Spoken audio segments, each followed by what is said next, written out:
বর্তমান জোট শাসনে আমি তো বলেই এলাম, এই সমস্ত ঘটনা ঘটছে।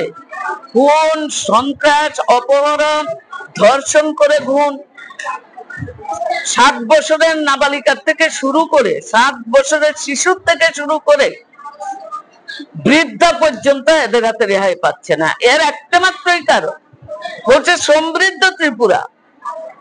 মানিক শাহ বলছেন, পূর্বের মুখ্যমন্ত্রী, আপ মুখ্যমন্ত্রী বিপ্লব দেবও বলেছেন, তিনিও বলেছেন যে এ রাজ্যে সুশাসন, এ রাজ্যে মানিক ছেড়ে হীরার রাজত্ব তৈরি হয়েছে।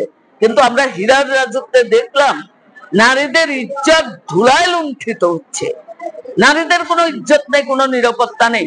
আমরা যখন মাননীয় মুখ্যমন্ত্রীর কাছে, ডক্টর মানিক শাহের কাছে ডেপুটেশনে গেলাম, উনি আমাদের খুব সুন্দর সুন্দর কথা বলেছেন এবং আমাদেরকে বলেছেন নারী সমিতিটা শক্তিশালী করুন, নারীরা নিরাপত্তাহীনতা ভুগছে। বাইরে গেলে উনি বলছেন এই রাজ্য হীরার রাজ্য, এই রাজ্য সমৃদ্ধ ত্রিপুরা, এই ত্রিপুরা সুন্দর ত্রিপুরা, স্মার্ট ত্রিপুরা।